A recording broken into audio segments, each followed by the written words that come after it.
Bonjour à tous, merci de nous retrouver pour cette table ronde.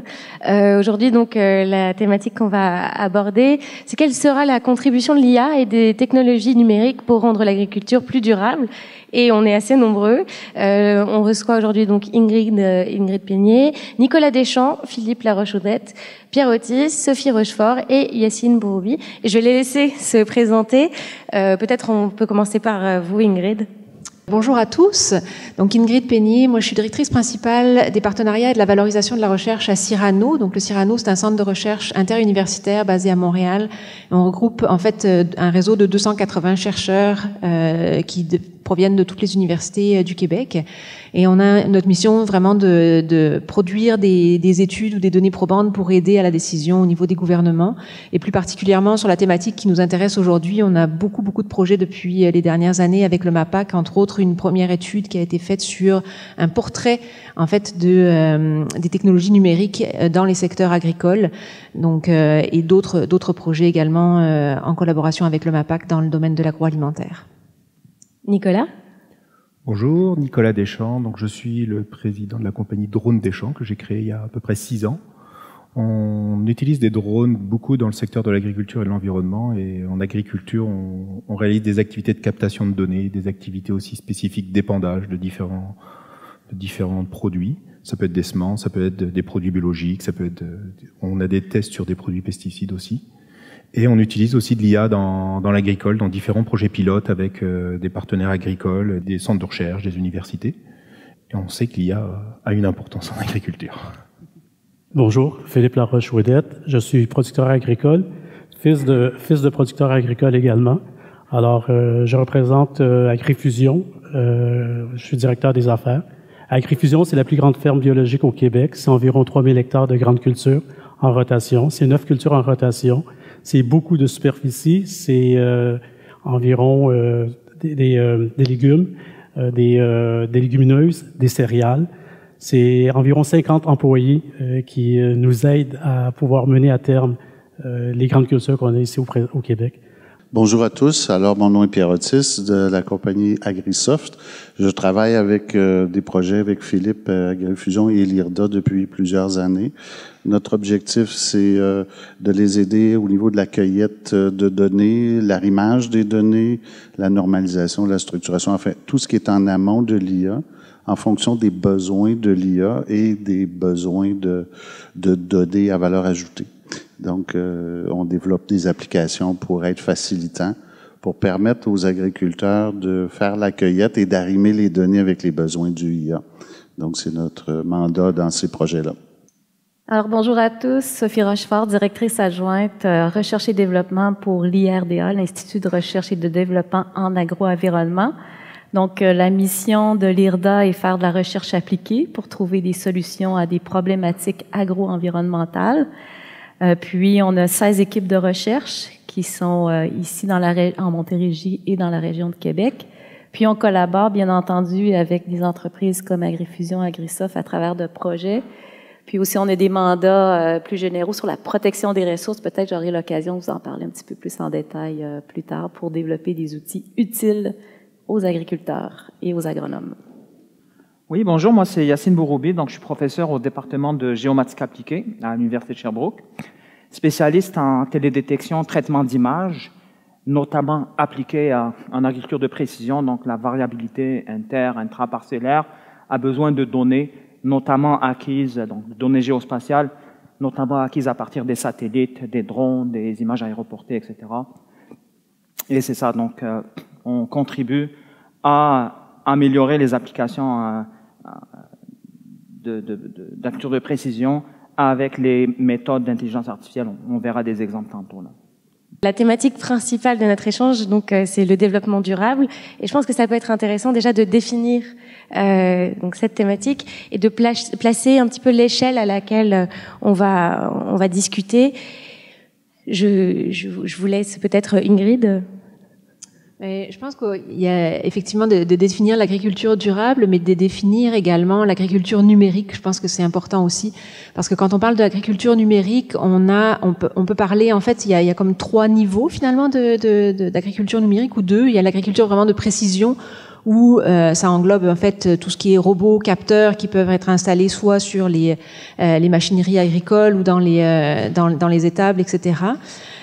Donc, ce sont des outils qui vont aider, qui vont récolter des données. Puis ensuite, on a l'agriculture numérique, l'agriculture intelligente, qui va justement mettre en relation toutes ces données-là qui proviennent de différents capteurs pour justement amener de l'aide à la décision, ou même un peu encore un cran plus loin, aller dans des analyses prédictives. Donc, c'est vraiment la mise en réseau de tous ces capteurs-là qui va permettre de définir cette agriculture intelligente.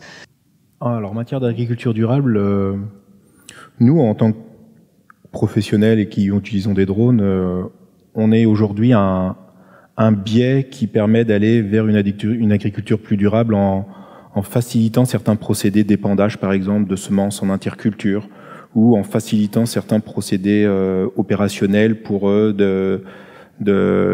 la dispersion d'insectes prédateurs. On a un projet avec Anatis Bioprotection pour réaliser les largages de trichogrammes par capsule. Et on va le faire chez Agrifusion cette année, normalement, j'espère. En agriculture durable, on peut aussi intégrer la notion de pesticides. Aujourd'hui, on utilise des drones pour faire de l'épandage de pesticides. Aujourd'hui, l'épandage au Canada est interdit, l'épandage de pesticides. Non, il n'est pas autorisé par Santé Canada tant que le produit n'est pas homologué pour un épandage par drone. Mais l'épandage de pesticides par drone est une première avenue pour une agriculture plus durable, parce que les agriculteurs sont conscients qu'ils peuvent utiliser moins de pesticides, ils le savent, et le drone va être une transition vers une agriculture pas durable mais biologique, parce qu'ils vont pouvoir, grâce à des applications ciblées, utiliser moins de produits, utiliser moins d'eau. On parle de protection de ressources, et il y a clairement beaucoup moins d'eau utilisée, sachant qu'un épandage traditionnel utilise peut-être 100 à 150 litres à l'hectare, alors qu'un épandage par drone va utiliser 30 litres à l'hectare, et même des fois moins. Et on répond à un problème aussi, on va dire, économique et social, parce que on transforme les façons de faire, on les rend plus sécuritaires. Donc tout ça, ça intègre des notions d'agriculture durable pour moi. Mais je pourrais peut-être ajouter que dans l'agriculture qu'on dit durable, il y a tout l'aspect main-d'œuvre, l'aspect transfert de connaissances. Moi, quand j'étais plus jeune, j'ai été élevé sur une ferme, mais j'ai vu un peu l'évolution des compétences dans une ferme. Fallait être à la fois être agronome en même temps qu'être mécanicien. Il y avait plein de choses, mais on s'en va dans des domaines maintenant où on a besoin d'une plus grande productivité, d'une rentabilité. Il y a de la compétition et tout. Donc, comment rendre notre agriculture de plus en plus efficiente et s'assurer qu'il y a des transferts de compétences. Et là, on rentre dans l'aide à la décision parce qu'on est moins intuitif, on est de plus en plus scientifique dans à peu près tout ce qu'on fait. Donc, pour le transfert de compétences, c'est important d'avoir les aides à la décision et c'est là que l'IA vient nous aider à amalgamer, si on veut, l'ensemble, la multitude de données en interrelation pour aider la transmission de connaissances. C'est là-dessus que je l'insiste beaucoup. Il y a beaucoup de roulement de personnel dans les fermes, surtout Philippe pourra sûrement en parler, et c'est un des aspects qu'on veut vraiment traiter avec l'IA. Avec ces capteurs et ces robots, on brasse de plus en plus de données. Est-ce qu'elles sont véritablement valorisées? Et est-ce qu'il y a pour l'instant une hausse de productivité avec l'usage de l'intelligence artificielle? J'oserais dire que c'est très variable d'une ferme à l'autre. Avec Philippe, on travaille dans une grande ferme, donc on a beaucoup de main-d'œuvre, on a des budgets nécessaires, en partie subventionnés et tout, pour faire de la cueillette de données. Est-ce qu'elle est bien valorisée? On est en processus de la valoriser présentement. Le problème, c'est qu'on n'a pas beaucoup de données en agriculture, autres que des connecteurs. Ça va me créer du big data. Mais si je regarde quels sont les rendements depuis 10 ans, comment ça a été mesuré, qu'est-ce qu'on avait comme information depuis 10 ans, vous connaissez les 5 V, là, on a besoin de variabilité, de variété, de vitesse, etc. Donc ça, c'est le problème. Alors, nous, on travaille beaucoup en amont sur cette cueillette pour la valoriser. Et elle est de plus en plus valorisée. D'ailleurs, il y a Ivado qui travaille sur la valorisation de données plus spécifiquement. Mais encore là, pour y arriver, on a besoin de normaliser les protocoles de saisie. Alors, chacun saisit un peu comme il peut, comme il veut, ou en fonction de la recherche à établir, mais on n'a pas encore de consensus qui nous permettrait d'avoir des protocoles dont la diffusion des aides à la décision se rendrait jusqu'en bas de l'échelle à la ferme pour dire si vous voulez faire des observations de, je sais pas, de mauvaises herbes ou de date de semis, etc., procédez comme ça, parce que si vous procédez comme ça, l'information va pouvoir être valorisée. Il y a toujours un ROI, hein. C'est quoi le retour d'investissement si on demande à 10 employés de faire de la saisie ou d'avoir plein d'objets connectés puis d'investir des milliers de dollars dans de la donnée? Qu'est-ce qu'on va faire avec après? Est-ce qu'on va être capable de l'arrimer? Et on va en parler plus tard, mais là, on travaille avec une ferme. Mais comment je peux avoir les données des autres fermes? Peut-être pas sur le même format, mais avec les mêmes protocoles de saisie à la base pour que les chercheurs puissent avoir de la fiabilité au niveau de la donnée. Puis on est dans un monde c'est vraiment en silo, c'est le cas de le dire, d'une ferme à l'autre, parce qu'il y a pas de standard, il y a pas rien d'uniforme. Donc on est en plein balbutiement là, depuis quelques années déjà, mais il y a un effort à faire à la source. Et c'est là qui est l'enjeu là en ce qui me concerne, moi, dans mon objectif AgriSoft, l'enjeu c'est la source de données, protocole de saisie, l'accès à des coûts abordables. Moi, je rajouterais par rapport à ce que Pierre vient de dire, comme producteur agricole, on a tellement d'équipements agricoles de toutes sortes, que ce soit les semoirs, que ce soit les épandeurs, que ce soit les systèmes pour semer, que ce soit, par exemple, pour épandage de toutes sortes d'engrais. Je me rends compte que tous les fournisseurs de services travaillent de façon individuelle. Il n'y a pas de partage de connaissances de données à cet égard-là. Donc, je suis confronté, moi, à aller chercher la donnée à gauche et à droite pour pouvoir l'arrimer. Alors, l'agriculture durable va être rendue possible si je suis en mesure d'analyser de façon très pointue chacune de ces données-là. Et j'ai environ 20 années en arrière pour lesquelles les données dorment sur les tablettes présentement. Pourquoi qu'elles dorment? Justement parce que les gens ne se parlent pas entre eux. Alors, présentement, je travaille avec l'IRDA et avec AgriSoft sur un projet qui s'appelle DataBio, qui va permettre justement d'aller chercher la donnée dans différents systèmes et de pouvoir le faire merger au même endroit et de pouvoir développer justement des outils comme l'IRDA est en train de développer. Alors, je pense qu'il y a tout un enjeu ici au niveau des futurs projets en intelligence artificielle et de l'apprentissage par la machine sans ces outils-là. Là. Pour enchérir aussi, actuellement, comme vous le dites, il y a des données qui existent. Elles sont pas suffisamment valorisées parce que, comme tu le disais, Pierre, il y a une problématique où il y a un enjeu de standardisation, de qualité de la donnée, du partage de la donnée aussi. Donc, actuellement, des gens collectent des données un peu de leur côté. Comment on arrive à mutualiser et à centraliser ces données-là pour justement développer des outils qui vont permettre d'adopter des pratiques durables. Puis je ferai le pont peut-être avec mon domaine de la recherche où on génère, nous aussi, de la donnée, qui est de la donnée qui peut être utilisée aussi par les agriculteurs. Puis on en parlait tout à l'heure près du café. Comment on peut, nous, les chercheurs, s'assurer que ces données-là soient standardisées, mais aussi utilisables en bout de ligne, parce qu'il faut toujours penser à l'utilisateur. Si on parle d'intelligence artificielle pour un producteur agricole, l'IA lui dit pas nécessairement grand-chose. C'est plutôt ce qui en découle qui va l'intéresser. Et comme tu disais, s'il y a un retour sur l'investissement, s'il peut améliorer ses pratiques, parce que un agriculteur le veut et le ressent bien, il veut pouvoir cultiver puis s'assurer que les générations futures aussi cultivent sur ces terres-là. Donc, comment intégrer l'intelligence artificielle ou l'agriculture numérique dans ce grand contexte-là, je dirais, plus global? L'agriculture durable est intimement liée au respect de l'environnement. Ça veut dire quoi, respect de l'environnement? Ça veut dire la réduction de la pollution. Donc, réduire la pollution de l'eau, de l'air, donc il y a les gaz à effet de serre, il y a les pesticides et les fertilisants qui se retrouvent dans les cours d'eau. Réduire ça, on préfère parler d'optimisation des intrants plutôt que de réduction des intrants en agriculture. Parce que la réduction des intrants est forcément liée à un risque de perte économique pour le producteur.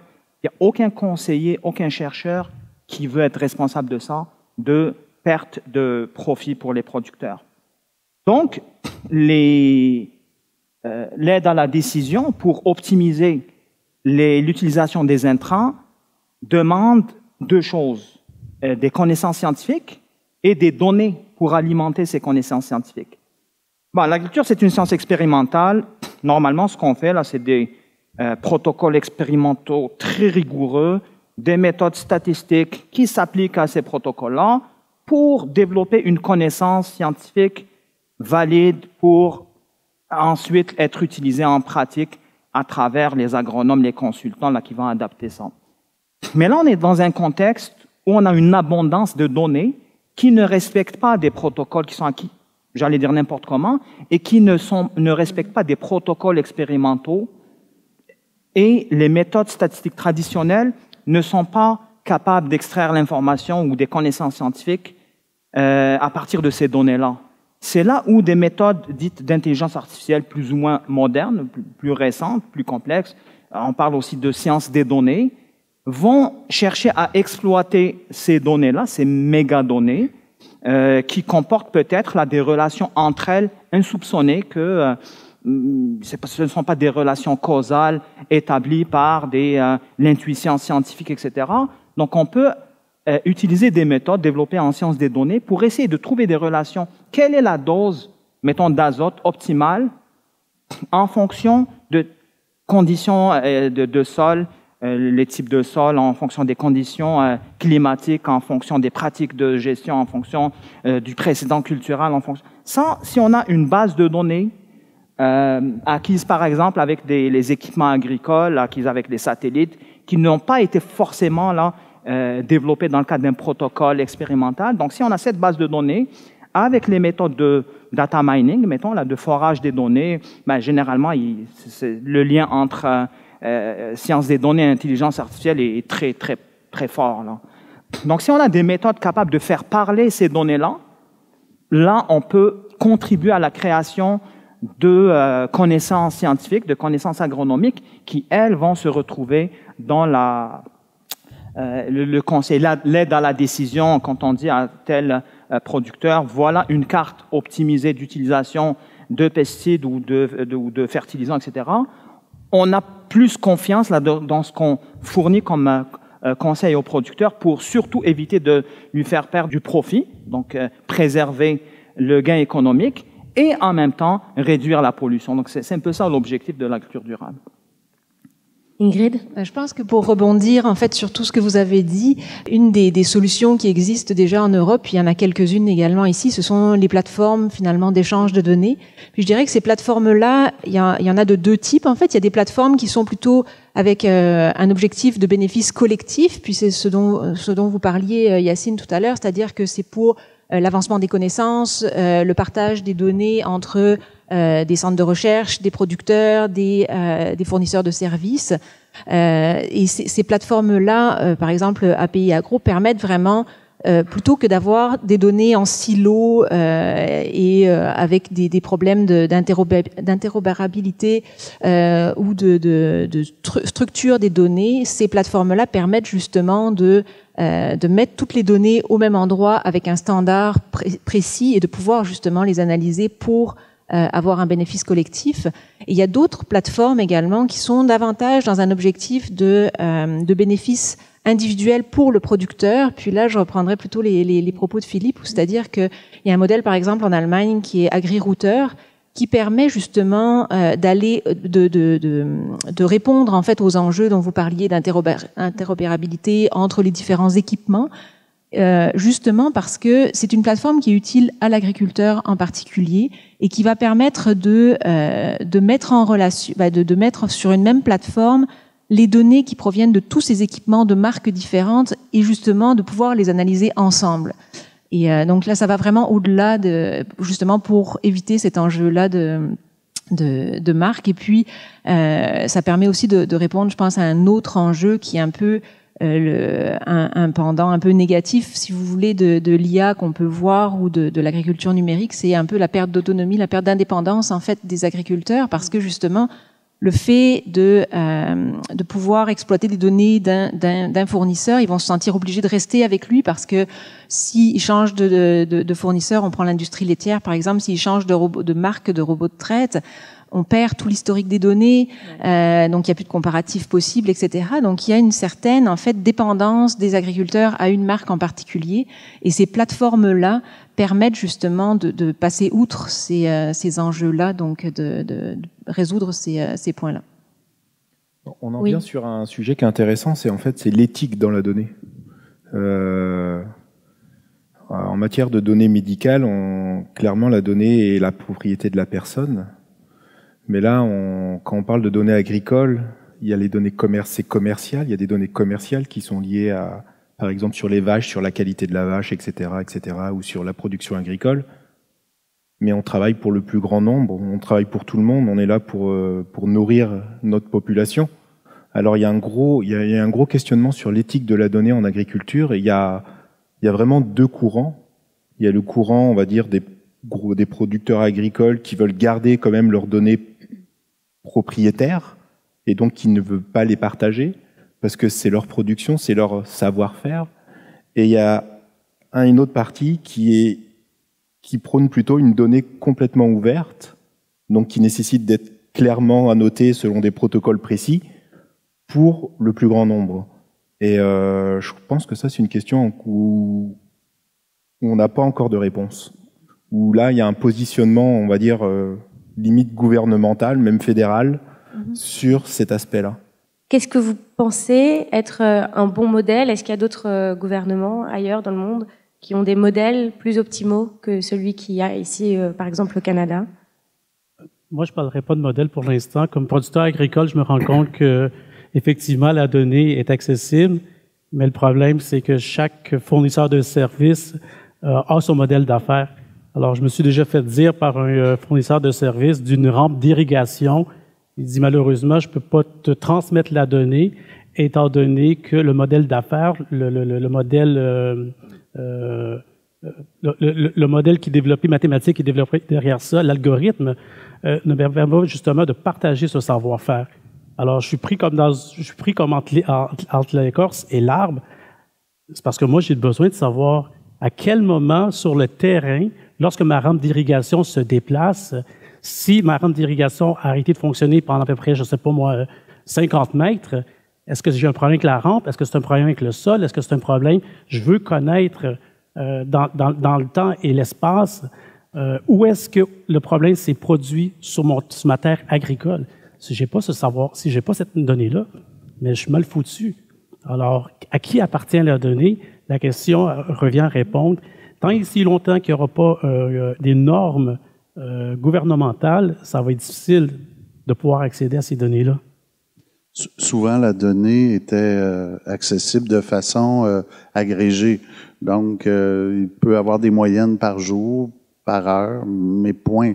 Parce que le modèle d'affaires du constructeur de la rampe d'irrigation tire son profit pas seulement de la rampe d'irrigation, mais des données qu'il génère.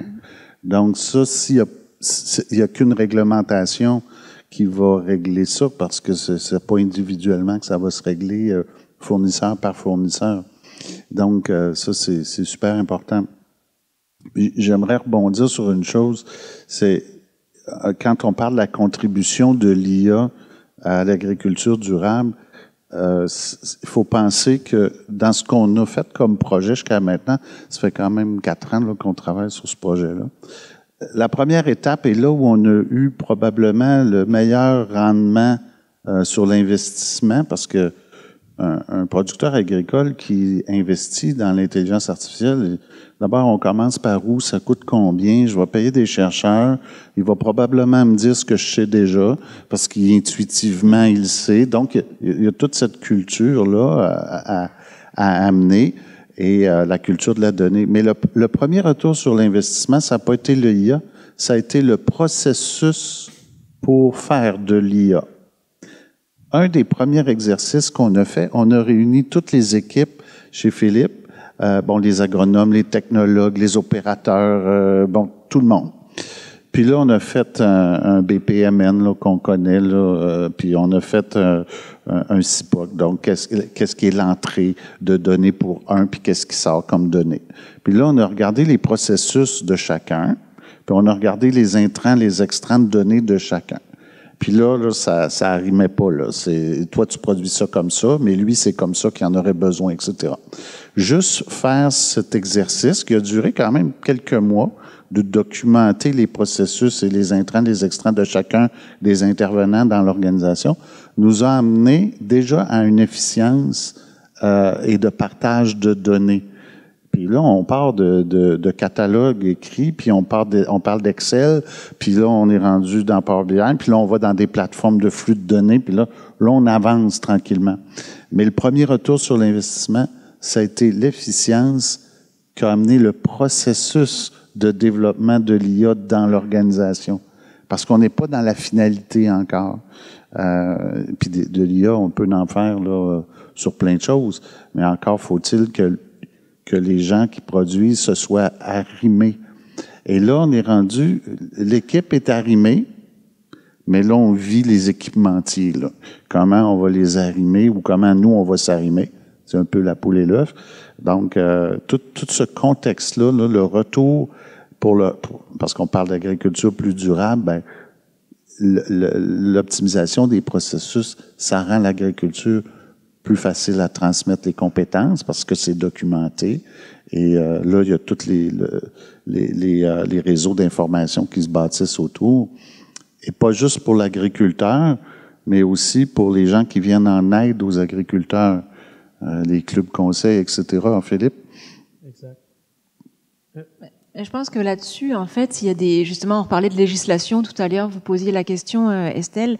Il n'y a pas de législation, en fait, il y a rien en termes réglementaires qui existe actuellement au Canada pour encadrer l'utilisation de l'IA et du numérique en agriculture. Et par contre, on peut regarder un peu ce qui se passe ailleurs dans le monde. Aux États-Unis, en Europe, ils sont un peu plus avancés en fait qu'ici. Et ce qui a été mis en place en fait pour essayer de pallier à ce flou réglementaire, même pas ce flou, ce manque complètement réglementaire, c'est l'industrie en fait qui s'est mis qui se sont mises ensemble en fait pour développer des codes de bonnes pratiques, des principes. Pour justement régler ces problèmes d'enjeux éthiques.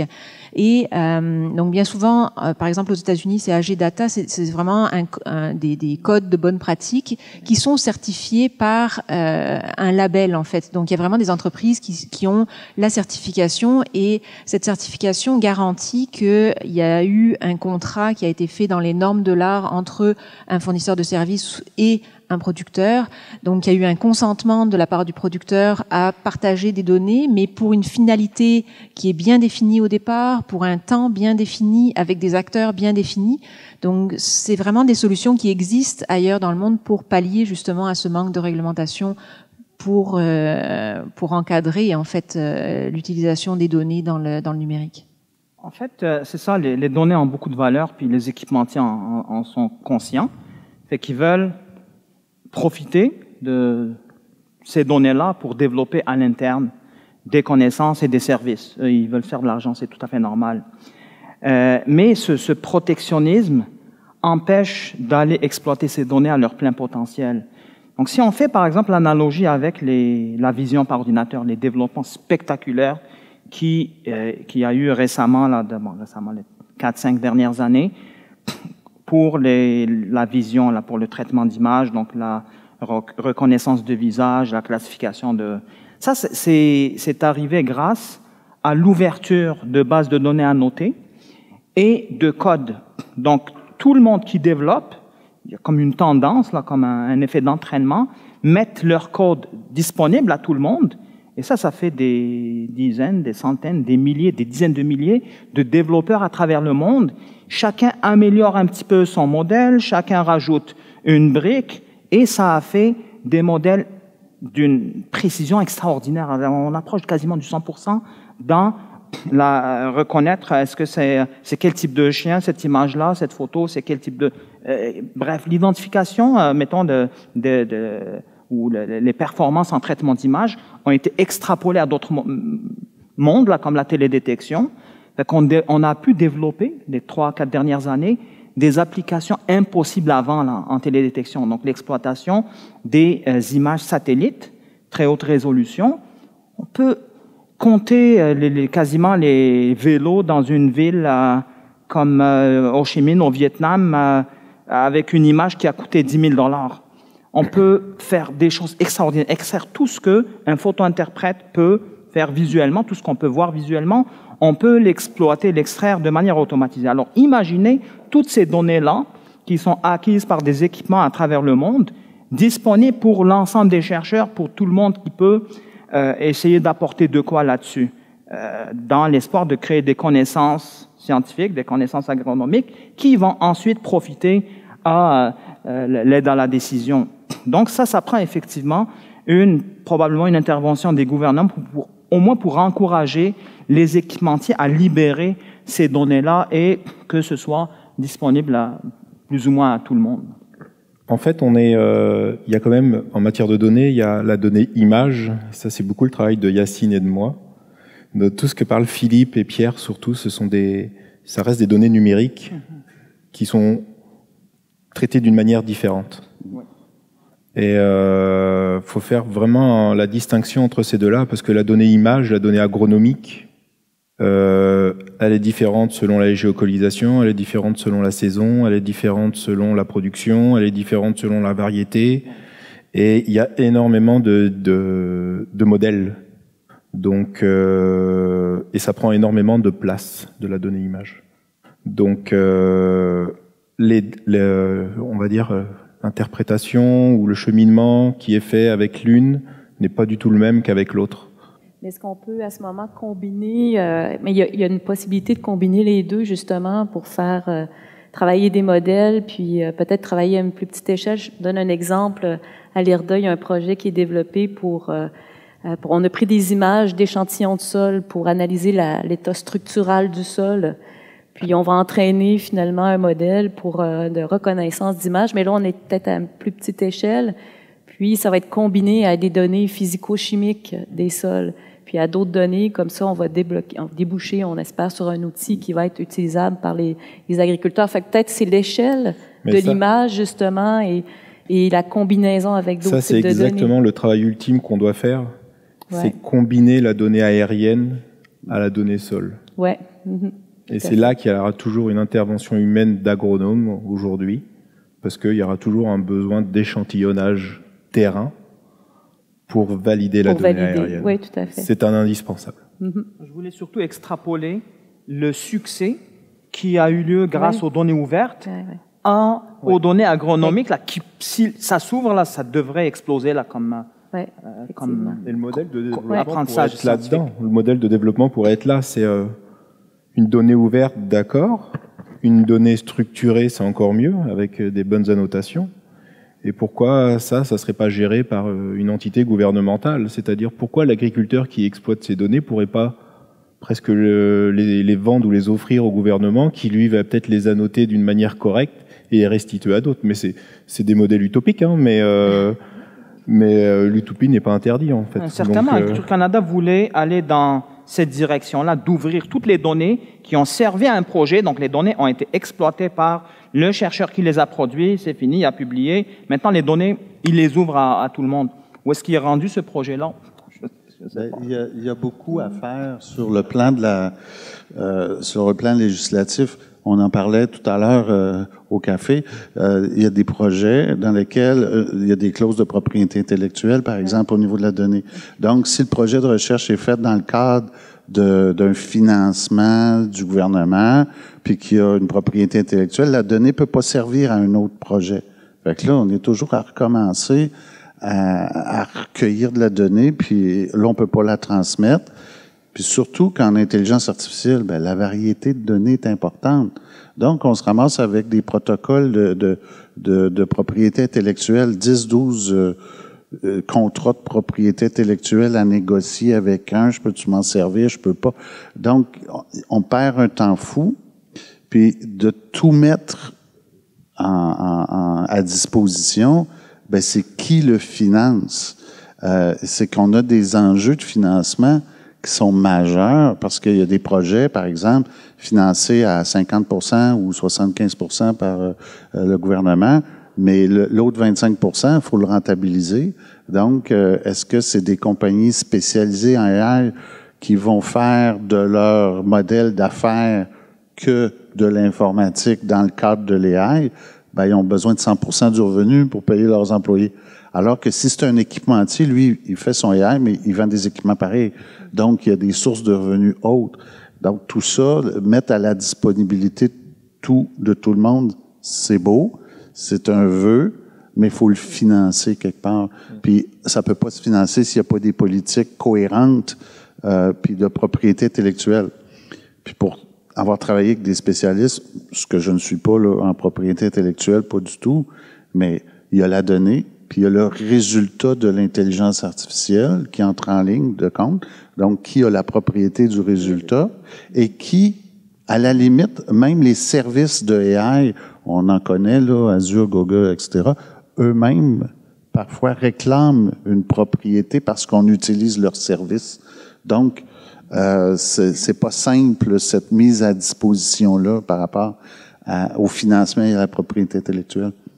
Il y a quand même des modèles qui existent, en fait, c'est encore rare, mais par exemple, dans le domaine de la pêche, où toutes les données sont ouvertes, il y a une ONG, en fait, Global Fishing Watch, qui met, en fait, à disposition, donc c'est une ONG qui sont un rassemblement de 3 entités, là, il y a Oceana, Google, et qui met à disposition, en fait, de tout un chacun des données sur l'emplacement des bateaux, le temps passé par ces bateaux-là à certains endroits, et donc qui cartographie vraiment l'ensemble des navires de pêche, et pour justement essayer de traquer tout ce qui est pêche illégale, ou pour gérer aussi des flux, des stocks de poissons, etc. Parce qu'ils arrivent vraiment à déterminer tel bateau est resté à tel endroit tant de temps, il avait peut-être pas le droit d'être là, etc. Et ce sont vraiment des données qui sont mises à disposition de tout le monde, donc qui peuvent être utilisées à la fois par les gouvernements pour justement identifier des choses de pêche illégale,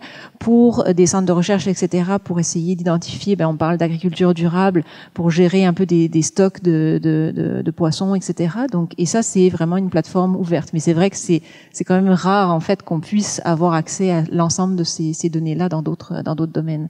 Là, ça va. En plus, la pêche, c'est un domaine quand même international. Donc, il y a peut-être ça qui aide aussi cet aspect-là où l'agriculture est beaucoup plus locale Et chacun n'est pas propriétaire de son petit bout d'océan. Tandis que en agriculture, c'est différent. Mais il y a de la donnée qui existe. En agriculture, tu es propriétaire d'une certaine profondeur. Exact. Après, ça redevient propriété de l'État, oui, quand même. Ça. Mais il y a quand même de la donnée qui existe. On parle de tout ce qui est assurance agricole, etc. La donnée existe parce que souvent, c'est lié. Ce qu'on fait, c'est lié au rendement. Souvent. Oui, il y a la pollution, il y a plein de choses, mais c'est souvent relié au rendement pour l'agriculteur. Puis les données de rendement, elles existent, mais elles ne sont pas nécessairement accessibles pour tous les producteurs du Québec, pour tout le monde. Alors là, on pourrait l'agréger, on pourrait faire plein de choses, mais lorsqu'on arrive à faire du AI, on veut savoir c'était dans quel type de sol, puis c'était dans quelle météo, puis c'est là on rajoute nos variables, qui fait que finalement l'anonymisation est plus difficile parce que on finit par repérer c'est qui, c'est où, puis ça s'est passé là.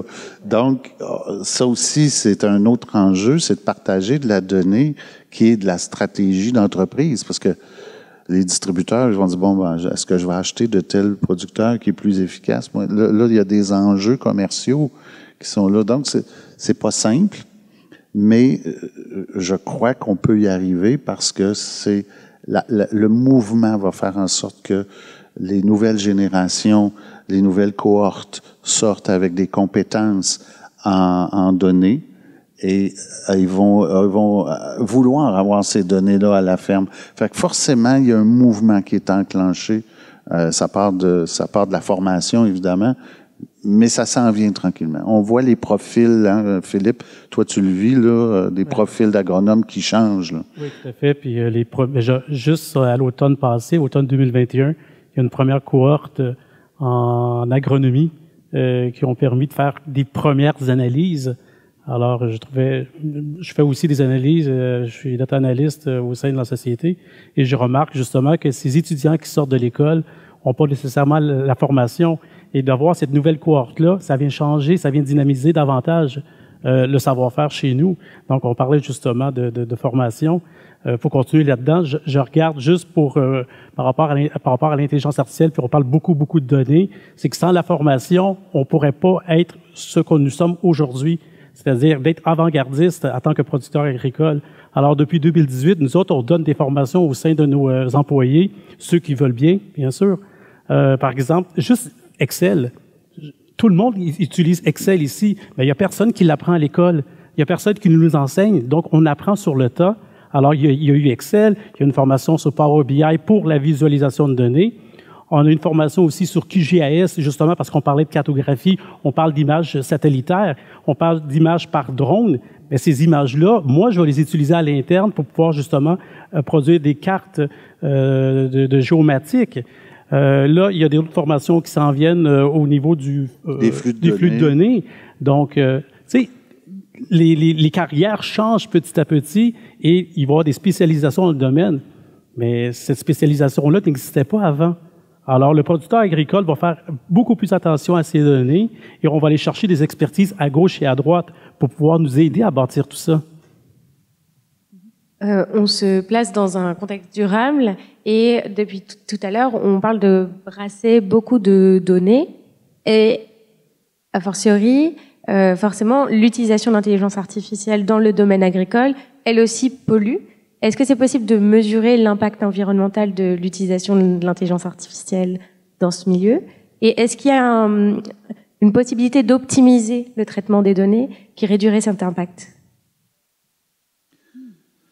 À la base, on n'a pas. Moi personnellement, je n'ai pas vu d'études précises par rapport au milieu agricole, l'impact environnemental de l'utilisation de données.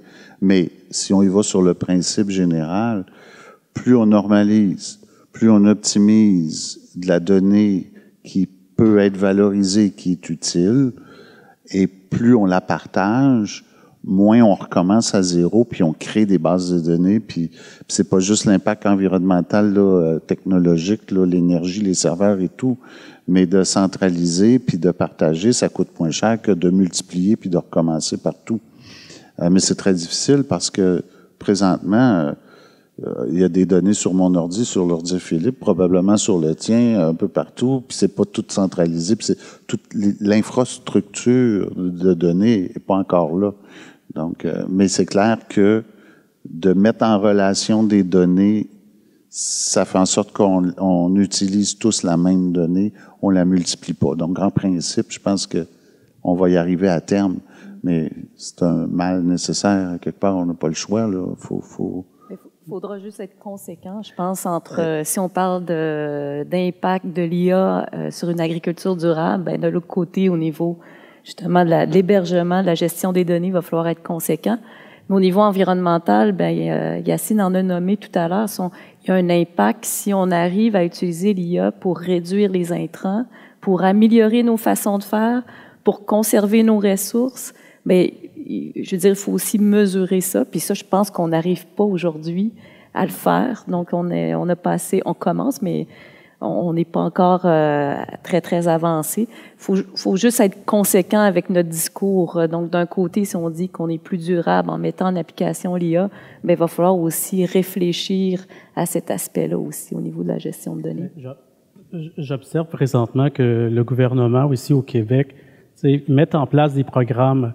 Il y a des programmes de bonification que je pourrais appeler, par exemple, sur des bonnes pratiques agricoles, dont la transition de la production conventionnelle à la production biologique.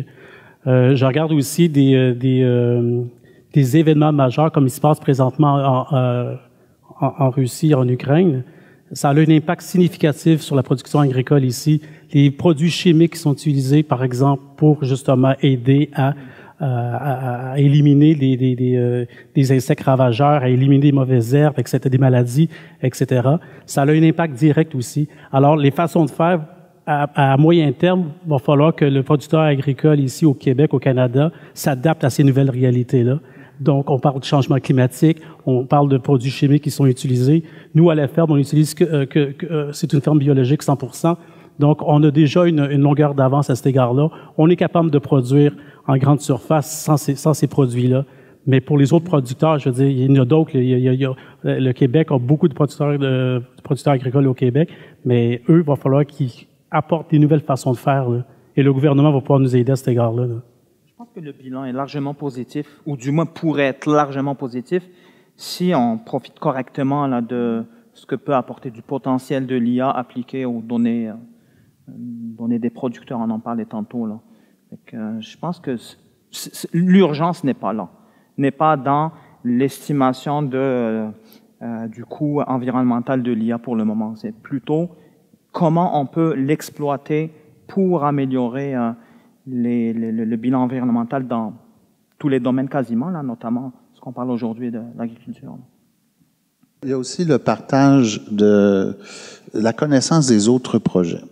C'est que souvent, l'IRDA peut avoir plusieurs projets, nous on en a, tout le monde a des projets, puis on sait que moi, peut-être que j'aurais besoin d'une donnée d'un projet ou l'ensemble de mes données, sauf 2 ou 3 données, pour mon projet, je vais aller les cueillir, mais la donnée existe. Puis le fait qu'on connaisse pas les autres projets, globalement, je parle, ben ça fait en sorte qu'on réinvente la roue un petit peu à chaque fois, ou on recommence toujours au début. Donc, cette synergie-là de connaître les projets pour être un petit peu plus structurant, puis mieux synchronisé. Mais ça, c'est un vœu pieux, parce que il y a beaucoup de monde qui font il y a beaucoup plus qu'on le pense, mais il n'y a pas de plateforme nécessairement de partage de projets.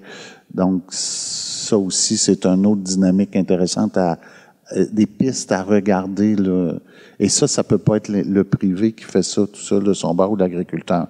Là, on parle vraiment d'une politique puis une orientation claire à long terme au niveau des autorités gouvernementales, là.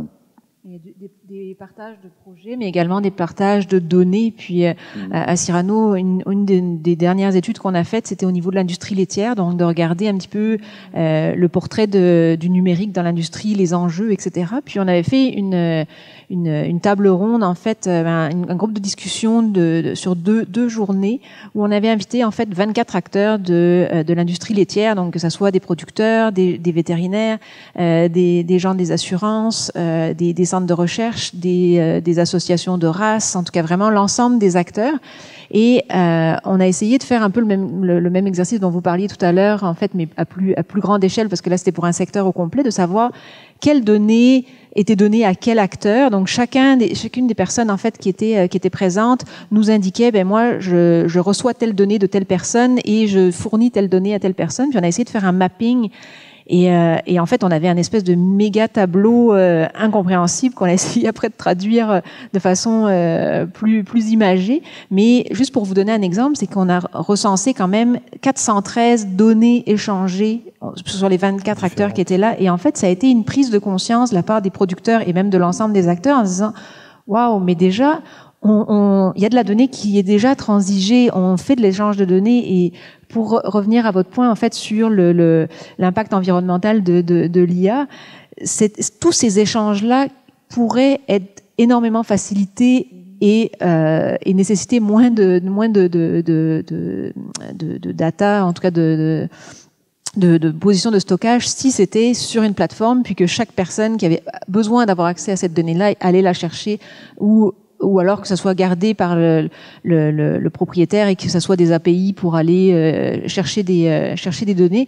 Mais disons que c'est un premier, c'est aussi une autre façon de voir les choses finalement, et qui permet de se rendre compte que la donnée est déjà présente, est déjà échangée, mais une plateforme permettrait de faciliter les échanges et en limitant l'impact environnemental, je pense, du stockage justement. Le problème, c'est que si on légifère, c'est sur une plateforme, c'est centralisé, c'est parfait, c'est le monde utopique, il y a bien des chances que ce soit le gouvernement qui le gère.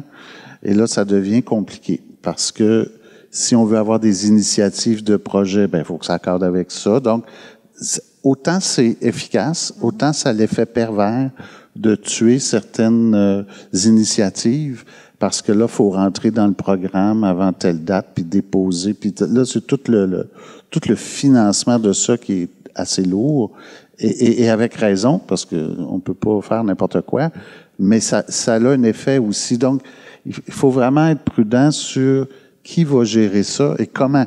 Le qui, bon, je pense que c'est assez clair, mais le comment. Ça va être géré. C'est pas si clair que ça. Quand on regarde les modèles qui existent en Europe, souvent c'est des consortiums en fait. C'est pas uniquement le public. C'est vraiment le privé et le public ensemble. Il y a que comme ça que ça marche, parce qu'en plus ces plateformes-là, on s'entend que le bénéfice qu'il y aura à retirer, il faut l'implication de tout le monde. Il faut que les gens participent en fait, mettent leurs données, et donc il faut les impliquer dès le début, et même les impliquer dans la gestion en fait de l'outil. Donc c'est pas nécessairement juste le public, effectivement. Je pense que c'est vraiment un besoin de collaboration entre le public et le privé à ce niveau-là. Et l'esprit de consortium, puis l'esprit de partage de données, moi je le vois beaucoup en Europe, parce qu'il y a une habitude de partage. C'est des pays différents, des cultures différentes, des langues différentes. Déjà là, à la base, il y a plein de relations, mais au Québec, ben, on est assez monolithique. Puis là, on est au niveau des agriculteurs. C'est pas le même niveau d'échange et de conscientisation, mais ça vient tranquillement. Je pense que les gens le savent, qu'ils doivent absolument adhérer à ça, sauf que il y a loin de la coupe aux lèvres, parce qu'il y a le financement, tout ça.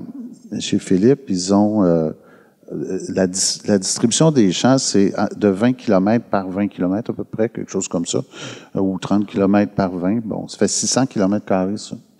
Alors, avant d'envoyer un tracteur faire une opération au champ ou tout ça, ben, il va étudier, puis pour lui, c'est pas de savoir quoi faire dans quel champ, c'est de savoir comment prioriser le travail. C'est là que le AI devient intéressant.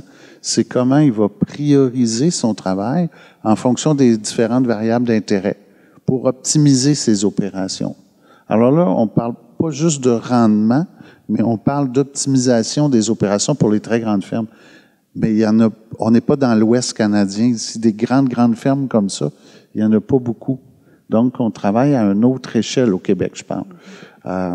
Sauf quand on applique sur des programmes canadiens, il faut avoir une vision canadienne.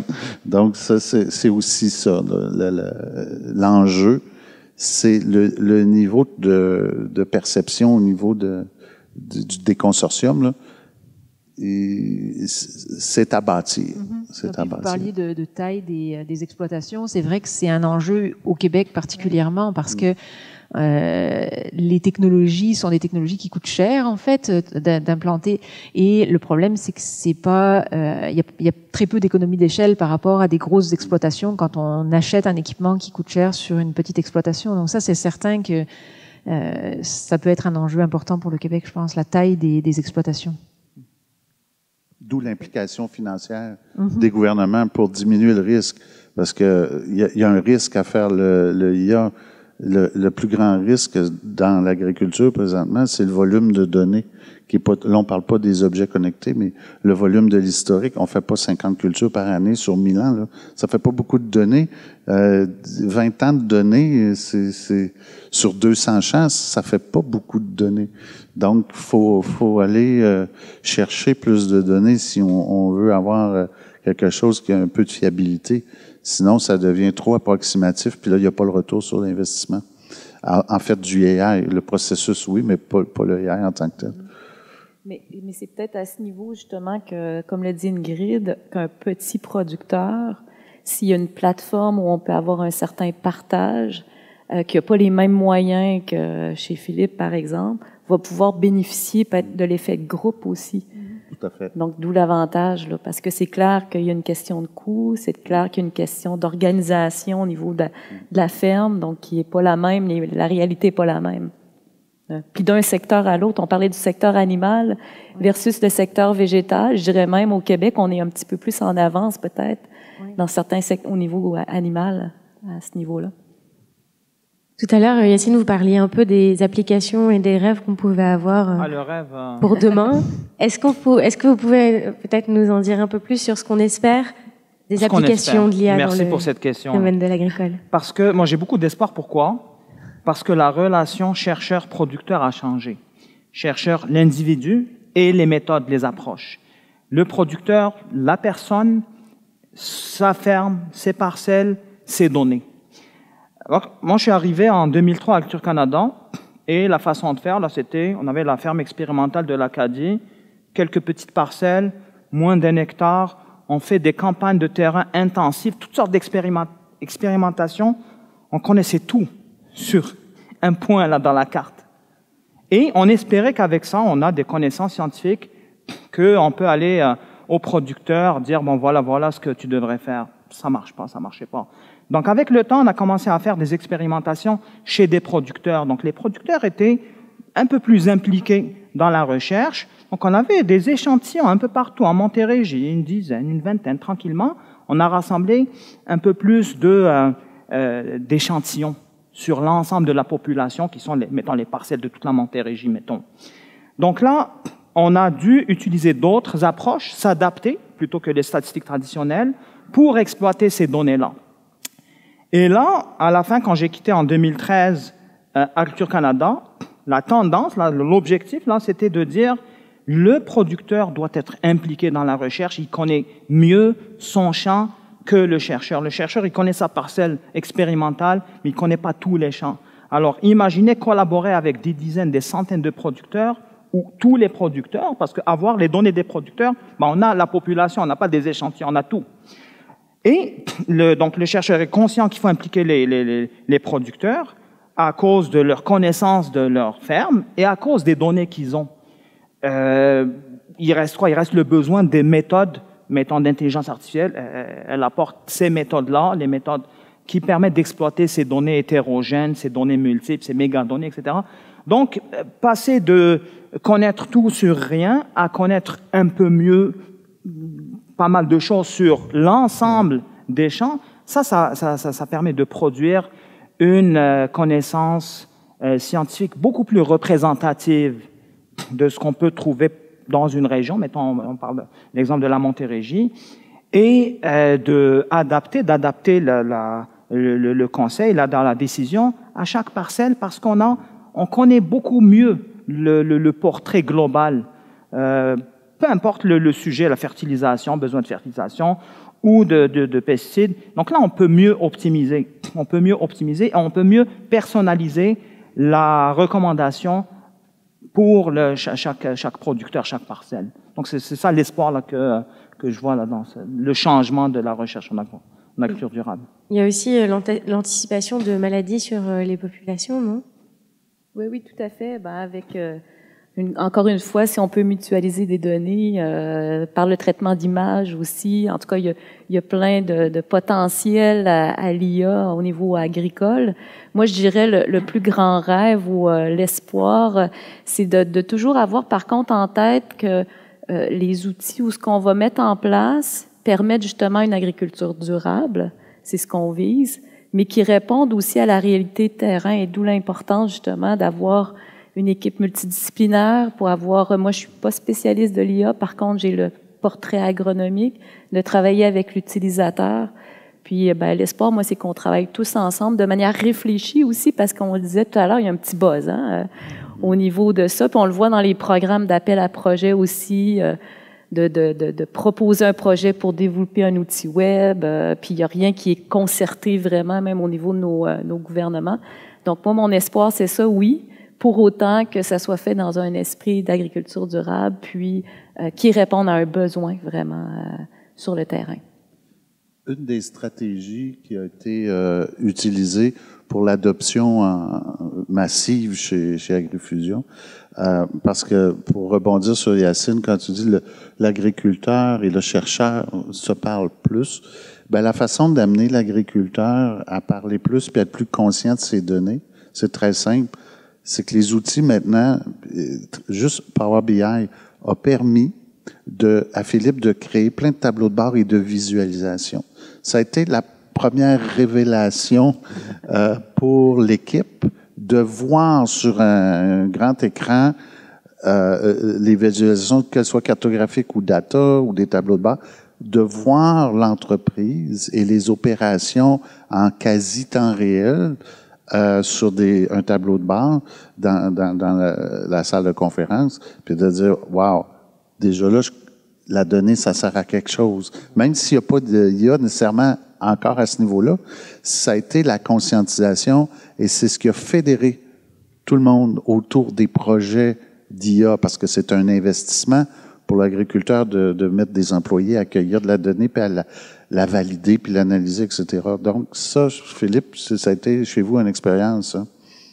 Sans la recherche et le développement, sans les centres de recherche, sans les institutions scolaires et universitaires, on pourrait pas être là aujourd'hui à parler d'intelligence artificielle en milieu agricole.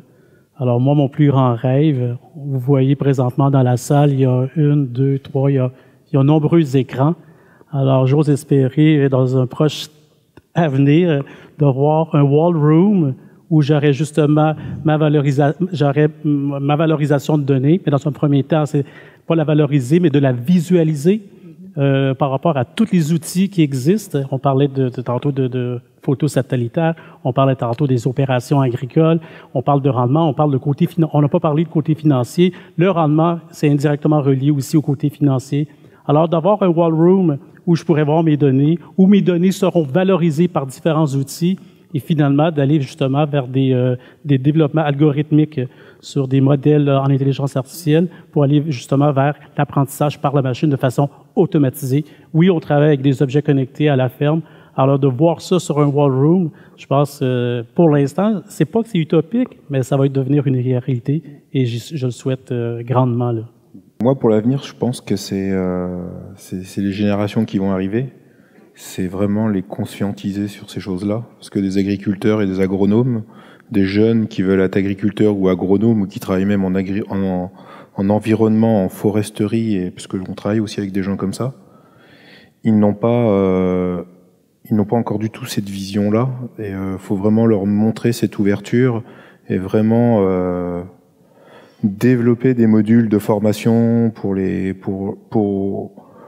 qu'ils aient pas forcément une compétence de codeur informatique pour faire de l'IA ou quoi que ce soit, mais qu'ils comprennent tous ces aspects géomatiques, tous ces aspects intelligence artificielle, tous ces aspects reconnaissance. Et s'ils sont conscients de ça, s'ils comprennent l'intérêt de ces choses-là, ils iront forcément, même s'ils n'ont pas la compétence, ils iront la trouver pour pouvoir l'intégrer. Et ils seront beaucoup plus ouverts au partage de données, beaucoup plus ouverts au développement au sein même de leur future exploitation ou de leur future entreprise. Et c'est pour ça qu'il faut vraiment mettre aussi le financement dans la formation des générations qui vont venir. Pour rebondir là-dessus, effectivement, puis même sur tous vos propos, je pense que la question, c'est vraiment, c'est pas si le numérique, ça va être l'avenir, c'est quand ça va devenir à 100% l'avenir, là, avec toutes les télés, par exemple, Philippe, dans ton exploitation. Et à ce moment-là, je pense que c'est les objectifs aussi, puis de toute façon, ça va être aussi demandé par les consommateurs. Il y a vraiment une attente des consommateurs, que ça soit en traçabilité, en plusieurs choses qui peuvent être, pour lesquelles l'IA peut être une solution finalement. Donc il y a vraiment des facteurs qui vont faire en sorte qu'il va y avoir une accélération du numérique de toute façon. Par contre, mon souhait vraiment, c'est de conserver la souveraineté des données. Et ça, c'est vraiment quelque chose qu'on n'a peut-être pas abordé en fait, mais vraiment toutes ces données-là qui peuvent transiger d'un pays à l'autre, etc., de stocker dans d'autres pays où on n'a plus finalement de mainmise sur ces données-là. Je pense que ça, c'est un enjeu très important auquel il faut répondre. Donc vraiment, la souveraineté des données est un enjeu pour moi très important. Et j'irais même plus loin. On commence à voir dans l'art numérique certaines traçabilités des œuvres d'art dans le numérique avec les blockchains, etc. Fait que peut-être qu'un jour, il faudra réfléchir sur comment on peut avoir une traçabilité de la donnée pour que finalement le bénéfice qui est au bout retourne un peu aux producteurs de données. Ça, on l'a pas abordé, mais c'est toute une dimension qui fait qu'il faut pas que ça soit juste la tête de train qui a tous les bénéfices, mais il faut que ce soit réparti. Puis là, il y a toute une réflexion à faire sur cette traçabilité des données-là et s'assurer que le retour sur l'investissement va bien à tous ceux qui l'ont produite. C'est un gros défi, mais les technologies sont là. On le voit dans la monnaie numérique, on le voit dans l'art numérique. On commence à voir apparaître ces éléments-là. Donc ça aussi, ça fera partie, que ce soit pas juste ceux qui sont financés pour faire de l'IA qui en bénéficient, parce qu'ils utilisent, et ça va avec la souveraineté des données. Là. Je pense que l'autonomie alimentaire peut aussi aider à ça et la demande des consommateurs en fait va faire en sorte que cet aspect de traçabilité et d'IA qui va être implanté va avoir un retour pour le producteur local finalement. Donc je pense que le retour va être fait à ce niveau-là. Justement, l'état d'esprit des consommateurs en ce moment, est-ce que vous savez quel il est? Comment réagissent les consommateurs à l'utilisation de l'IA? Par rapport à l'IA, pour moi, c'est complètement un autre sujet. C'est-à-dire que l'autonomie alimentaire et l'agriculture durable, on pourrait en reparler pendant 2 heures parce que ça parle même pas d'intelligence artificielle en fait. Et le souhait du consommateur, c'est d'avoir un produit toujours plus sain. À une autre époque, c'était avoir un beau produit. En tout cas, c'est ce que l'industriel pensait. Ça, j'espère, ça a l'air de changer un petit peu. Peut-être que les produits moches vont avoir plus de place dans les étals. J'espère un jour. Mais pour moi, c'est complètement un autre sujet. Ouais. La question de la sécurité alimentaire, on pensait que ça se posait plus. On pouvait produire n'importe où dans le monde, importer n'importe quoi. Mais le contexte des dernières semaines, là, ça donnait conscience aux gens que c'est mieux de produire ici, de consommer local, d'encourager la production locale au cas où. J'aimerais juste, par rapport à ça, oui, consommer local, c'est vrai, mais l'autre enjeu aussi, c'est la rareté des terres agricoles. Alors, je regarde juste dans notre région. Moi, je suis dans la région de Vaudreuil-Soulanges, de Fred-Valleyfield. C'est incroyable. Il y a de moins en moins de terres agricoles. Sur le nombre de producteurs qu'il y avait il y a environ 30 ans, je pense qu'il en reste une trentaine sur environ 80. Ça, c'est une chose. Il y a autre chose aussi, c'est l'étalement urbain. Il y a aussi les multinationales, je pense aux GAFA, qui viennent s'installer ici au Québec. Ça a un impact direct sur les terres agricoles. Donc, il y en a de moins en moins, là. Alors, je pense qu'il y a tout un concept à développer autour de ça par rapport à consommer local, autonomie alimentaire. En fait, au Canada, même au Québec, je vais te reprendre, Philippe, les terres agricoles, c'est l'inverse. En fait, il y a des abandons de terres agricoles. Pas dans votre région, parce que la vôtre est productrice, mais dans d'autres régions, ce sont des abandons de terres agricoles parce qu'il manque d'agriculteurs. Il manque de repreneurs. Et ça, il y a des raisons économiques à ça, mais il y a aussi un manque de personnes motivées à prendre la suite. La préservation des sols. Donc oui, les terres sont rares. C'est une raison de plus pour développer des pratiques qui préservent les sols à long terme. Et ça, je pense, à l'IRDA, vous êtes... oui, tout à fait. Au niveau de la protection des sols, la conservation. Je pense qu'il y a quand même un lien avec l'IA et les attentes des consommateurs, même si on met de côté un peu l'autonomie alimentaire. On travaille à Cyrano en collaboration avec le MAPAC sur un baromètre de la confiance des consommateurs dans les aliments. On suit vraiment la confiance tous les 2 ans et le dernier baromètre en fait a mis en relief le fait que le facteur en fait d'avoir confiance dans les pratiques des producteurs, dans les pratiques à prendre en compte l'environnement, etc. des producteurs faisait en sorte que ça augmentait la confiance des consommateurs pour acheter des aliments et donc je pense que le fait de publiciser ou en tout cas d'informer les consommateurs que les pratiques agricoles sont plus durables et puis utiliser l'IA comme un moyen, comme un vecteur de communication pour montrer en fait ces éléments-là, je pense que ça peut être un gage de confiance, d'augmentation de la confiance pour les consommateurs justement. Bonjour, mon nom est Marjolaine Miclette et je travaille Je suis spécialiste au développement des affaires pour Mitax, donc on fait justement des programmes, des projets collaboratifs entre les industries puis le monde académique.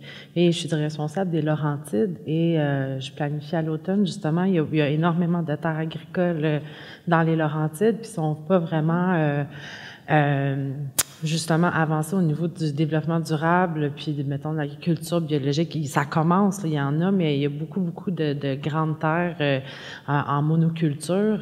Puis j'aurais quelques questions à ce niveau-là parce que je vise de faire un petit événement pour les mettre à l'affût de qu'est-ce qui est pertinent, puis comment ils pourraient bénéficier des partenariats avec le monde académique, là. Premièrement, donc, est-ce que les agriculteurs, vous parliez des senseurs, OK, pour, mettons, acquérir des données. Est-ce que c'est des choses qui peuvent, mettons, ajouter à leur machinerie actuelle, parce que la machinerie agricole, ça coûte vraiment cher. Donc, où il faut acheter comme un autre tracteur super high-tech, puis tout ça? Tout existe présentement. Les sensors, on les utilise, nous autres, pour justement la température au sol. On va utiliser des sensors, par exemple, lorsqu'on fait les rendements, lorsqu'une batteuse va calculer le rendement d'une récolte, il y a des sensors là-dedans aussi. Il y a des sensors partout sur la ferme. Et aussi, par exemple, les stations météo qu'on utilise sur la ferme, donc, sont déjà disponibles. Le problème, c'est pas tant la disponibilité, mais c'est plus le coût qu'on est prêt à mettre pour pouvoir faire l'acquisition de cet objet-là. Donc, la donnée est là. OK. Mais avez-vous déjà bénéficié de support financier pour justement... La réponse est oui. Oui. Okay, il y a des programmes Primevert qu'ils appellent, là. Oui. Parfait. Puis par où, dans le fond, étant donné que souvent, il y a certaines mentalités qui pensent que les étudiants, les professeurs sont bons, sont juste dans leur livre, sont pas dans notre monde pratique. Comment ils vont nous aider? Nous autres, on connaît notre terre. Comment vous faites pour comme vraiment approcher les agriculteurs pour leur parler du bénéfice qu'ils peuvent retirer de l'intelligence artificielle, puis d'études qui parfois sont à long terme, coûteuses, puis ils disent nous, on connaît notre champ, on connaît notre affaire, ça roule. Oui, peut-être je peux, parce que c'est vrai dans ce cas-ci, puis c'est vrai dans d'autres cas, si même en dehors de l'intelligence artificielle.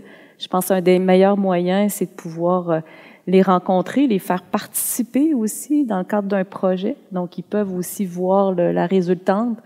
Puis, en tout cas, Philippe, tu me diras, mais un producteur va aussi beaucoup regarder ce qu'un autre producteur fait. Donc, c'est un bon moyen de trouver des producteurs ambassadeurs. Donc, ils peuvent aussi parler d'une pratique, de l'utilisation de l'intelligence artificielle dans ce cas-ci. Donc, ça, c'est un bon moyen aussi. Faire des vitrines, puis inviter aussi les producteurs pour venir voir des mises en pratique. Puis inviter des experts à leur parler. Oui, c'est ça. Nous autres, on le fait, on le fait, puis ça a très, très bien fonctionné, là. Et nous, on va chercher aussi des étudiants à la Polytechnique pour faire du rétrofit d'équipements, là, ce que tu parlais. Donc, on va chercher des étudiants là où il y en a pour des stages. Donc, ça les intéresse, ça les implique. Puis j'en ai même là qui ont changé un peu d'orientation d'études parce que ils ont découvert des passions et tout. Alors on en a au niveau du IoT, on en a au niveau de plus AI, plus statistiques, mathématiques. Donc on essaie d'impliquer dans nos programmes des étudiants en stage, soit l'été ou l'hiver, dépendant des disponibilités. Puis là, il y a des subventions pour ces étudiants-là, là, 50% qu'on peut aller chercher, puis MITAC, par exemple, etc. Donc, on essaie de bénéficier. Le problème, c'est que c'est souvent dépendant de d'autres projets, parce que c'est pas les projets principaux. Puis les autres projets, ben, sont toujours conséquents des délais administratifs, puis des autorisations, puis tout ça. Donc, c'est pour nous, là, le défi, c'est de synchroniser les projets, le financement puis la disponibilité des étudiants, puis d'avoir un peu de prévisibilité sur ce qui s'en vient. Ouais, mais c'est toujours imprévisible, ces choses-là. Fait que c'est ce qu'on essaie. Des pionniers là, qui ont des belles histoires à raconter. Ouais. Il y a Yacine qui disait au départ, tout à l'heure, il disait qu'il faut impliquer le producteur agricole. Ouais. Il est mieux placé. Il sait de quoi il parle. Il est sur le terrain. Et ensuite, il y a Sophie qui a ajouté, il faut un ambassadeur. Agrifusion est un ambassadeur dans le milieu. de conventionnel à la production biologique. On a fait confiance à l'avenir. Ça va faire 20 ans qu'on est 100% biologique. Donc, on a réussi à démontrer qu'on peut produire en grande culture sans utiliser de produits chimiques. En devenant ambassadeur, on a permis de convertir justement alentour de nous environ 5 fermes qui sont passées du conventionnel au biologique. C'est sûr qu'il y a un risque, un risque financier comme partout ailleurs, comme n'importe quelle entreprise. Si tu prends pas le risque, mais tu n'auras pas nécessairement aussi les revenus plus tard. Donc, le risque, c'est la transition. C'est ta 3e année, tu deviens 100% biologique. Évidemment, les ventes que tu vas faire, ce sont des ventes en prix biologique.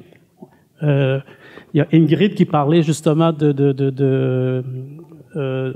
excusez-moi, je cherche le terme, la souveraineté alimentaire. Si l'intelligence artificielle peut apporter quelque chose au niveau du consommateur dans nos façons de faire, c'est sûr et certain qu'on vient de changer la dynamique.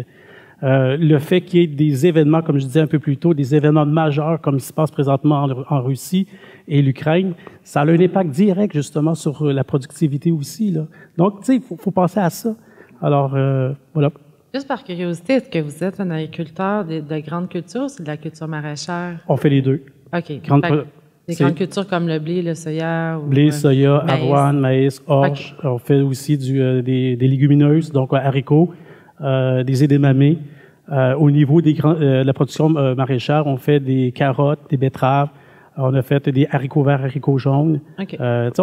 C'est une rotation de 12 cultures environ, là. OK. Puis, dernièrement, je voudrais savoir la réalité de l'utilisation des drones dans les champs. Parce que il y a des champs assez grands. Je veux dire, est-ce que vous avez un drone puis vous êtes, je pose la question, là, que vous êtes toute la journée avec votre manette puis vous voyez votre drone faire des allers-retours. Heureusement. Toute la journée. Je le regarde faire, mais en effet, ça peut être une journée entière, mais il y a des systèmes d'autopilote qui sont là pour faire la captation des données. Okay. Et donc, je suis là pour l'atterrissage et le décollage, on va dire. OK. Mais il fait sa job et lui, il fait sa job. Aujourd'hui, on est quand même beaucoup à l'état de projet quand on fait des travaux de collecte de données. Mais on en a fait un ou deux avec Agrifusion, et c'est sur ça que j'allais venir avec vous. Nous, ce qu'on propose beaucoup à des agriculteurs locaux comme ça peut être... c'est de trouver un challenge, et puis après, il y a des programmes MAPAC de vitrines technologiques qui permettent de subventionner le projet et puis de nous rémunérer en partie sur ces projets-là. Et on travaille beaucoup, souvent, on voit l'agriculteur ou les agriculteurs, on définit un ou deux challenges, on dépose un programme, l'agriculteur, lui, il donne juste son temps, et le programme est subventionné à 50%, et c'est comme ça qu'on arrive à lancer des petits projets à droite à gauche et à faire connaître ces technologies-là. Et c'est ça qui est intéressant. On en a fait en épandage d'engrais verts. On a fait beaucoup de projets pilotes sur l'utilisation de l'imagerie multispectrale pour détecter des stress, en production maraîchère pour utiliser de l'IA pour faire du comptage de légumes. Et c'est des petits projets normalement c'est à peu près $18 000 subventionnés à 50%. Et il y en a la moitié qui est apportée à l'agriculteur, l'autre moitié est subventionnée. Souvent, elle nous permet de nous rémunérer. Et c'est super intéressant comme projet pour des gens comme les vôtres. Puis après, on peut faire des présentations avec des groupes conseils. Le groupe conseil, c'est les meilleurs ambassadeurs parce qu'ils connaissent leur panel d'agriculteurs et ils savent lesquels qui ont vraiment une vocation à vouloir intégrer de la tech. Donc, ils vont aller frapper aux bonnes portes. Nicolas a une offre de service. On est passé de façon indirecte avec lui aussi. Mais pour les petites fermes, Nicolas devient un gros avantage. Une grosse ferme comme nous autres, Agrifusion, nous, on va aller investir dans des équipements. C'est ce que Nicolas fait. Nous, aujourd'hui, c'est notre première année, là. Ça fait quoi? Ça fait 5 ans? Ça fait 5 ans environ. On est rendu à la 6e année. Puis là, on a acheté un drone. On a acheté une caméra multispectrale. Tu sais, on investit présentement, là. Les grosses fermes sont plus des intégrateurs de solutions. Oui. Et des groupes comme je pense, les fermes plus comme les vôtres, peuvent être des usagers, donc plus des clients, et puis nous, on est prestataires de services. Exact. Mais ces modèles-là, ils s'adaptent en fonction du besoin, et on s'adapte à chaque fois. Mais on s'entend que ça prend beaucoup de petits projets pour y arriver. un petit projet de formation là, un petit projet IA là, puis celui-là, il est pas compatible avec l'IA, puis si on fait trop d'IA là, on n'aura pas lui, puis là, c'est sur les données, puis l'autre, on revient dans de la formation. C'est un montage. On essaie d'avoir on a une vision, ça c'est sûr, mais le chemin pour y arriver est parfois tortueux. Au gré il y a des programmes, par exemple, au fédéral, qui vont être appelés à modifier. C'est des programmes quinquennaux. Hein. Donc, des fois, il y a un projet de recherche qui serait bon pour le IA, mais il ne sera pas accepté parce qu'il n'y a pas de travaux au champ. Donc, il faut être dans le champ, puis il faut faire de la méthode plus traditionnelle. Donc, le programme n'est pas adapté. Fait qu'on va faire un petit bout de champ, puis après ça, on va tomber dans plus de l'IA. Donc, faut s'adapter en fonction des intrants financiers. Et c'est comme ça qu'on arrive à faire du IA présentement. Là. On n'a pas un projet, nous, là, dans l'agriculture, on n'a pas, vous avez 10 millions, vous faites votre projet. C'est des petits projets entre... Ben, c'est ça, 8, 10 000, 20 000, 100 000, 500 000, 300 000. Ouais, mais là, on n'est pas tout seul. Il y a les chercheurs. Vous avez beaucoup parlé de partage des données, que je trouve très intéressant. Il y a plein de choses pour améliorer la productivité, pour améliorer la production, pour améliorer la qualité, la traçabilité, enfin, tout plein de choses. Et puis, c'est ce que font mes étudiants en valorisation de données. Mais est-ce que vous êtes posé la question du risque de ce partage des données? Avec les mêmes données, moi, admettons, je suis un assureur et je suis capable de comparer les pratiques agricoles des différents agriculteurs. Et puis lui, je ne veux plus l'assurer parce qu'il travaille mal. Je suis un grossiste, lui, je ne veux plus lui acheter ses grains parce qu'il travaille d'une manière qui ne me plaît pas. Je suis un acheteur, je veux acheter des fermes. Je regarde les pratiques culturelles de 4-5 trucs. Je dis, bah, tiens, ta ferme, je veux bien l'acheter, mais je divise le prix par 2 parce que j'estime qu'avec tes pratiques, à partir du moment où on partage les données, on ne sait plus qui va l'utiliser. Je peux être Greenpeace, je peux être pas mal méchant sur chacun des agriculteurs. Je suis un vendeur de grains, un vendeur d'engrais, je sais à qui je vais essayer d'aller faire quelque chose. Je suis quelqu'un pour le CO2, je peux évaluer les performances de CO2 de chaque champ, de chaque agriculteur et vous embêter. Si vous êtes producteur de lait, je peux vous embêter sur d'autres choses. Si vous êtes un producteur de viande, je peux m'intéresser à combien de kilomètres ont fait vos vaches. Le partage des données, je trouve ça génial et je suis pour et on travaille. Mes étudiants sont gentils, ils sont dans la production, dans le même sens que vous allez, mais on pourrait être méchant. Je crois qu'Yacine peut vous répondre. Un seul mot-clé, anonymisation. Je ne crois pas à ça. Il faut savoir le faire. Il y a ça et le consentement également dont je parlais tout à l'heure, c'est-à-dire que c'est certain qu'on ne peut pas partager toutes les données avec tout le monde. Et le fait de donner un consentement à l'utilisation ou à l'agrégation des données pour tel ou tel acteur, ça je pense que donc entre l'anonymisation et le consentement, je pense qu'on peut réduire ce risque-là. Mais de toute façon, ce risque-là, il existe dans tous les domaines, pas juste dans l'agriculture. En fait, dès qu'on a une mutualisation des données, ça existe aussi. Vous parliez d'assurance, tout ce qui est objet connecté ou des assureurs aussi de véhicules automobiles où on a des objets embarqués sur la voiture. On peut décider après de dire ta conduite est vraiment pas adéquate, je t'assure plus, ou alors ta prime vient d'augmenter énormément l'année suivante. Donc c'est sûr qu'il y a des dérives possibles, mais je pense que l'anonymisation et le consentement peut aider à limiter ces risques. Comment vous faites pour anonymiser des données qui sont prises par photo satellite où je peux localiser chaque champ et voir ce qui a poussé et le nombre de vaches qu'il y a dans chaque champ? Vous allez voir qu'est-ce qui a poussé. Ça, il n'y a pas le choix, ils sont là. Vous allez voir qu'est-ce qui a poussé, mais vous ne verrez pas le rendement. Donc, c'est le rendement au bout de la ligne. Et pour revenir sur, on parlait de l'anonymisation. Si on revient, il y a un programme au Québec qui s'appelle la financière agricole qui permet justement d'assurer les récoltes. Il y a des dates butoirs à respecter en fonction du type de culture, en fonction de la variété. Mais cet organisme-là, public, a accès à toutes ces informations-là. Alors, est-ce qu'il va commencer à dire demain matin, non, je t'assure pas parce que toi, tu n'es pas productif, parce que tu vis dans une région où c'est plus pluvieux, c'est plus humide, parce que tu es sur le bord de l'eau. Pour l'instant, je le vois pas. Alors, tout le monde est sur le même piédestal à cet égard-là et on a le droit à cette assurance-là si jamais on a une mauvaise année.